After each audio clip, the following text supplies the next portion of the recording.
Welcome to what's going to be a joyous day. Laura and I are thrilled you're here. I don't know if you've heard from Margaret yet, the CEO of the Bush Center. We're delighted she is here to welcome you all as well. I want to thank Charity Wallace, the very capable, able director of the Women's Initiative here at the Bush Center. I welcome leaders from SMU. Paul Ludden's here, other students of SMU, members of the community. I particularly want to welcome our supporters, men and women who care deeply about advancing women's freedom in the Middle East, and we thank you for your support. We are honored that the Women's Initiative Fellows of the class of 2013 and 2014 have joined us. We thank you for your courage. We thank you for your vision. I want you to know you have a partner, along with mentors, some of whom are here, to help facilitate peace. Here's what I believe, that freedom is universal. Deep in everybody's soul is the desire to be free. I also know that free societies yield peace. I'm also aware that free societies take time to develop. Old habits are hard to discard, and there has to be a patient application of leadership and the development of civil society. And I firmly believe that women will lead the movement, and therefore we at the Bush Center are acting upon these beliefs. I look forward to greeting you a little later on. I'm looking forward to following your progress as leaders in the communities in which you live. And once again, I thank you for your willingness to be a leader, to do hard things necessary to improve the lives of the people in the countries in which you live, which in turn improves the lives of the American citizens as well. Anyway, it is my honor to introduce the keynote addresser. And that would be the former First Lady, current wife, of the 43rd President, Laura W. Bush.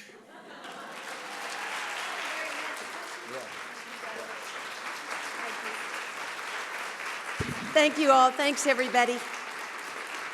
Thank you. Thank you very much, George. And welcome everyone here to the Bush Center. I'm happy that you're here today to join us as we celebrate International Women's Day. Thank you to Paul Ludden and Linda. Thank you all for joining us. Paul is the provost at SMU. And a special thanks to our sponsors and our donors who make this Women's Initiative possible. Thank you all very, very much for your generosity. Now that George and I are back home in Dallas, living what I call the afterlife, in a state George calls the Promised Land, we've established at the Bush Presidential Center the Bush Institute, which is a public policy institute that addresses the policy areas that were the most important to us when George was president.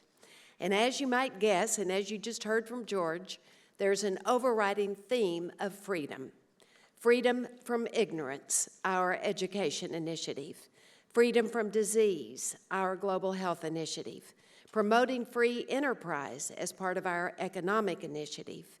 And, of course, and you all represent it, our freedom from tyranny, human freedom, and especially freedom for women to be able to pursue their dreams and have the same rights as men across the world. George has a special program to support the men and women of the United States military, and I'm chairing the Women's Initiative, which obviously Charity is the program director of. We're here today because of the signature initiative of the Women's Initiative.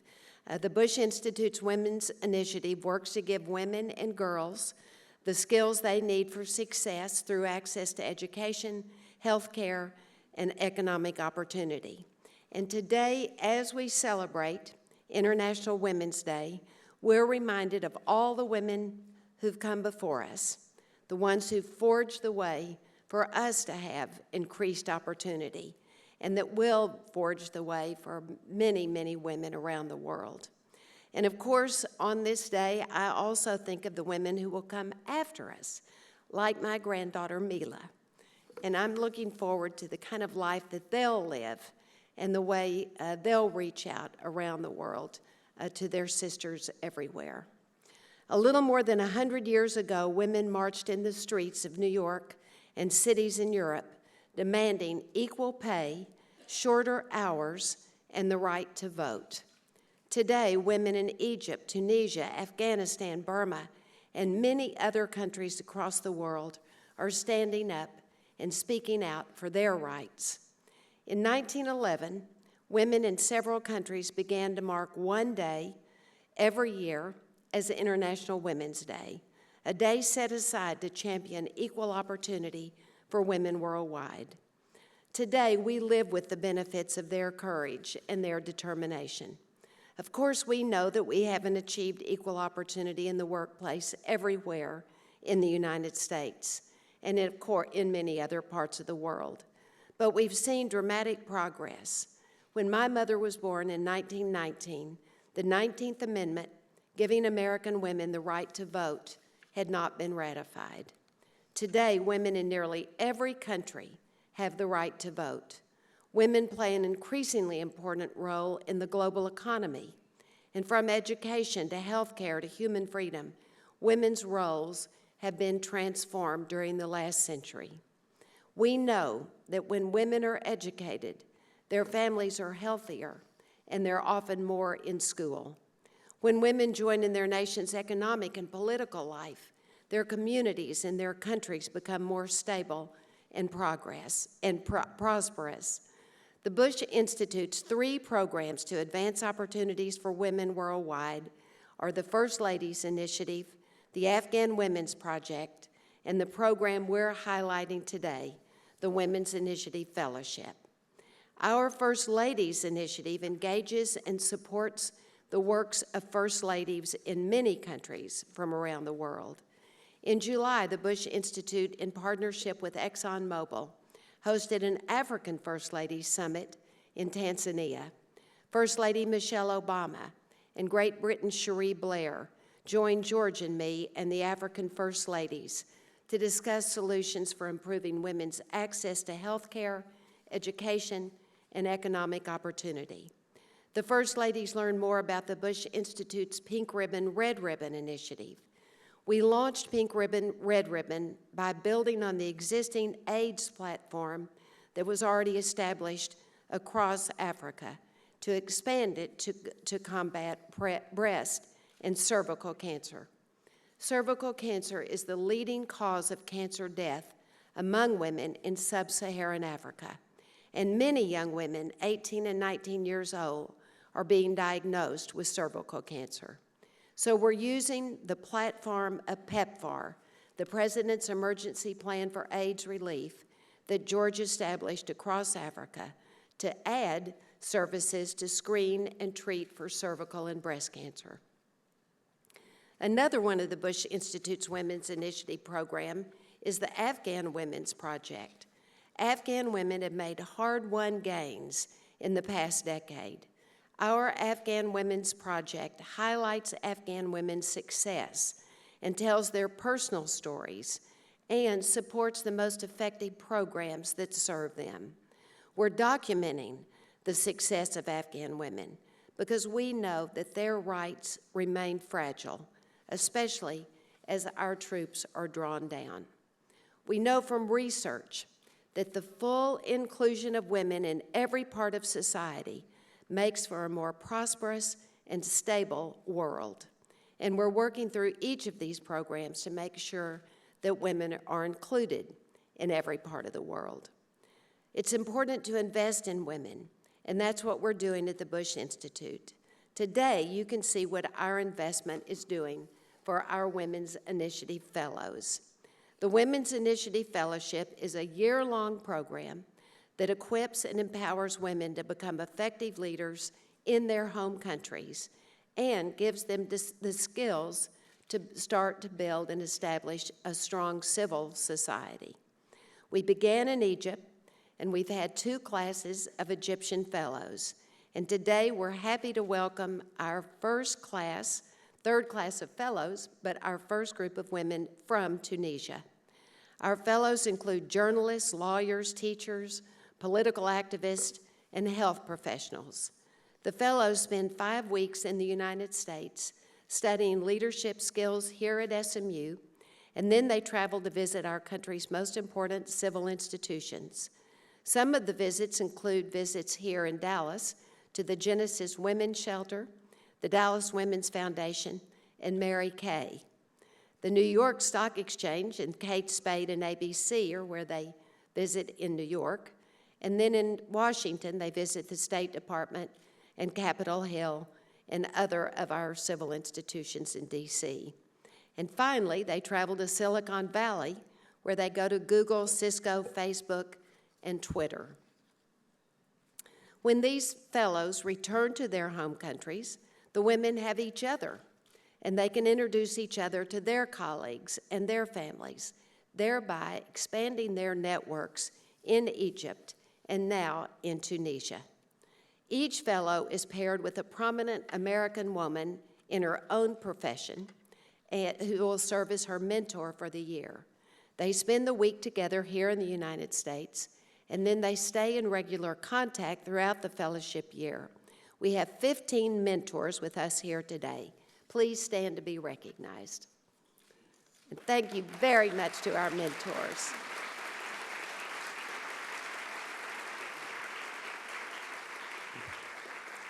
Research shows that a woman's network is one of the best indicators of her success, and the Women's Initiative Fellowship builds on this research. With us today are 14 of the 19 Egyptian women from our 2013 class of fellows. In a minute, you'll get to hear directly from this group of remarkable women. A year ago, only a few of the 19 fellows knew each other. Today, they're a band of sisters, bonded in their experience, and they've become integral to each other's success. They've worked together to advance individual projects and to build new initiatives. They've expanded their businesses. They provided health service to marginalized communities. They've trained women to run for political office. They've written books. They've cascaded their skills to others and developed more women leaders in Egypt. They've rallied runners to the streets in Cairo in an effort to change their culture and bring exercise right to the streets. And they've invested in the next generation by mentoring youth. Can we ask our Egyptian women fellows who are here with us to stand as well? Congratulations, and thank you all.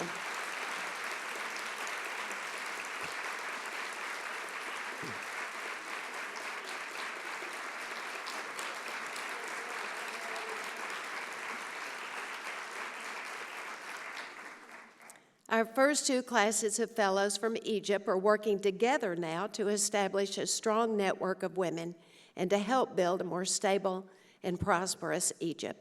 And with our American mentors and everyone here at the Bush Center, you've expanded our whole network, and we're part of it. And thank you all for that. Now I'm happy to introduce our newest Women's Initiative Fellows, 17 Tunisian women who are just beginning their fellowship week. These women will develop a new network of women leaders in Tunisia, and they'll join the network that the Egyptian fellows have already established. As the network grows, so does its power and influence. So can we have our Tunisian women stand now, please? Here's our new class.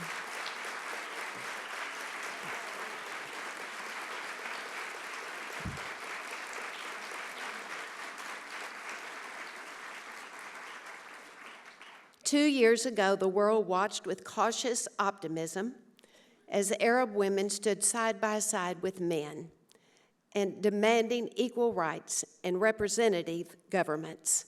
Egypt and Tunisia are working to build the civil institutions necessary to advance their democracies, and the work these fellows represent is essential to the future of their countries. Several of the Egyptian fellows have told us how they've had to use all the skills they learned from their fellowship to negotiate for new jobs, to influence leaders in their communities, and to teach other women about their value and worth. They're courageously pioneering the way for women and girls in Egypt, and we're so proud of their achievements. I'm confident that next year the Tunisian fellows will have the same great stories of progress to tell us. I think of the progress my mother has seen in her lifetime, what my daughters have seen in their short lives, and I can't help but wonder, what kind of world will my granddaughter know? As we celebrate International Women's Day, we consider the legacy that we will leave our children and our grandchildren. The choices we make, the actions we take, will shape the world that they inherit. And so we must recommit ourselves to addressing the inequities that still affect women. President Bush and I are proud to stand with women and to support them through the Women's Initiative Fellowship at the Bush Institute. And we're so proud of our fellows.